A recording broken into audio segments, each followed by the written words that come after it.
Player evaluation is 365, right? So the Cowboys decided to release Rashard Robinson, not Reggie Robinson. And, of course, he was facing a 2-game suspension anyhow, so he wouldn't have been ready week 1 nor week 2.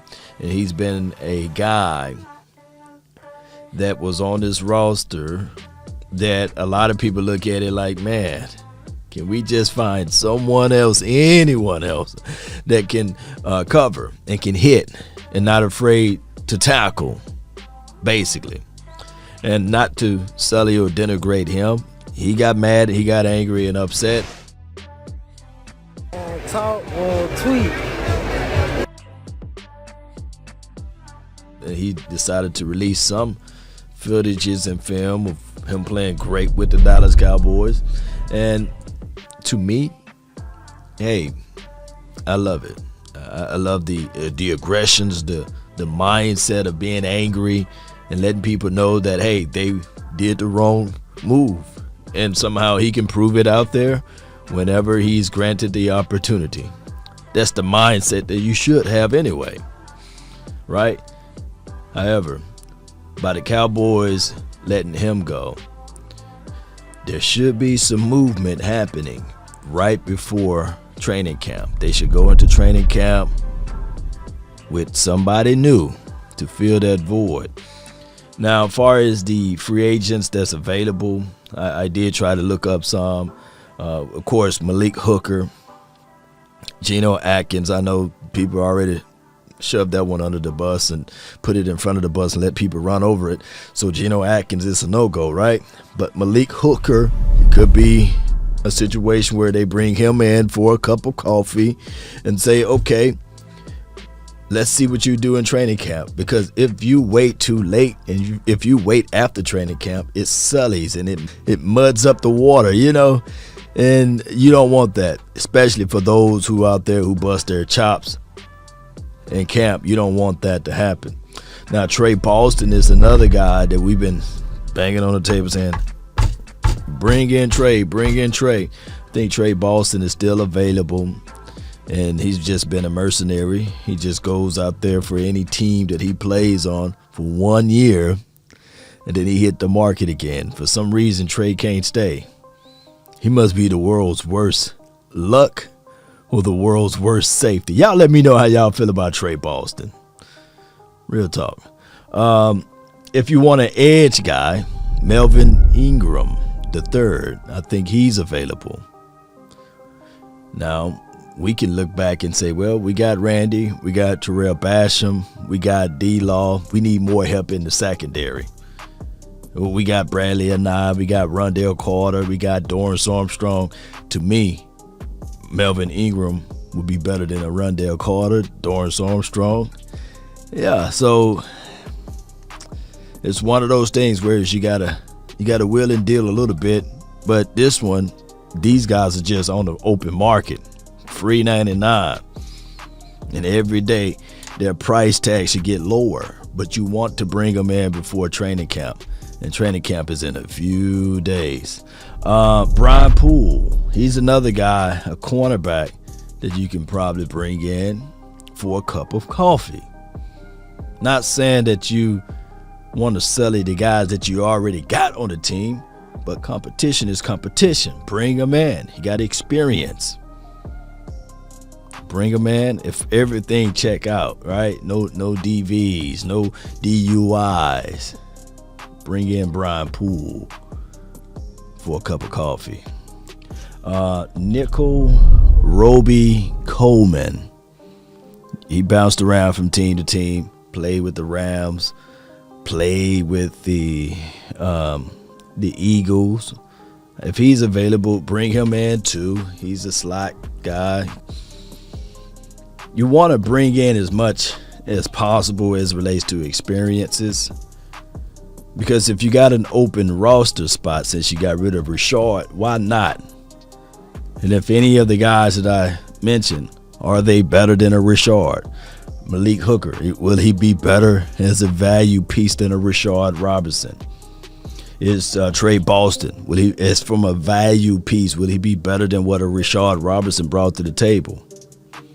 You see where I'm going at with this? A Brian Poole, will he be better than what we've seen out of Rashard? Like, it will not hurt. We dodged the bullet, right? With the dude, Richard Sherman. We dodged that one. And, of course, we dodged the bullet by not signing another guy that was on this team. Right? You know, all of these things that springs up. Cowboys been doing a great job at that. I'm not going to say Cowboys are not making the right moves this offseason, but why not dig a little deeper, bring in some of these guys that's on the market, that's free agents right now, before training camp. Don't wait till after training camp is all I'm saying. Continuity and rapport is out there. Jarrell Casey is another guy I think that he's out there on the market. Cowboys need to figure this out. Bring in players. Not too late, but right now around this time, so that they can get that establishment on this team. Now, as I said in recent videos, that snap counts, reps are very important. They are. It's hard to generate those things. And when you want to get the repetition in, you really, really want to build that rapport, and it's hard to do the evaluation. Hear me out. It's hard to do the evaluation when you got somebody that's already been in the NFL, that's a veteran, that's taken away from the youth. But that's what you always call a conundrum. And that's what it is. On one end, you get an experienced guy who played in the NFL for multiple years out of the free agency. And on the other end, you get an unexperienced guy who's trying to learn his way, trying to gain knowledge and understanding, who, dare I say, can be one of the top players in the next few years. But you got to know how to balance that thing out. You can't be too conservative on one end, and you can't be too lackadaisy on the other. So that middle ground, you got to figure that out, Cowboy Nation. Now, regardless of Rashard Robinson, Reggie Robinson, or Nashawn Wright, Boss Man Fat, Israel Mukramu, all of the secondary, Maurice Kennedy, regardless of who it is out there, Tupac and Biggie, you still got to evaluate and you still got to play. Because the opposing forces, they're not going to look at it and say, well, you didn't do the proper evaluation. Let's scale this down. Let's grade this thing on a curve. No, they don't do that. They don't. The Buccaneers are coming out week one saying, okay, we're going to try our best to take everything and anything that we can to use against you so that we can win. Whether it's lack of experience, knowledge, speed, adjustment to the game flow, or the rhythm of the game, basically. This is chess, not checkers. That is how they are looking at this thing. So we got to figure it out, Cowboy Nation. And that's my list. Malik Hooker, Trey Boston, and in this no particular order, Brian Poole, Melvin Ingram, he's still out there on the market.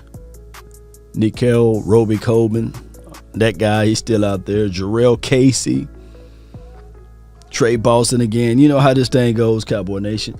There are players that can help this team out, or bring them in for a cup of coffee, make some type of contract that's feasible to your team that will not shoot you or your players in the foot, basically. Theoretically speaking, basically. Let me know what type of player that you guys would like to bring in for the Dallas Cowboys to help elevate this team. Post me your thoughts down below. Or if we okay, just put we okay. We all right, Law Nation. We good, baby. We don't need to go out there and pick up people from the streets We good with what we got. We don't need to evaluate from the outside. We like our guys, right? We can go that road. We can go down that road as well. My name is Law Nation. Be sure to hit that like button and subscribe to this channel for more information and content. That's been my time. I really thank you all for yours. And remember, you're listening to nothing but the best. Go Cowboys. Rashard. Stay positive, man. Land on your feet somewhere. Let's go.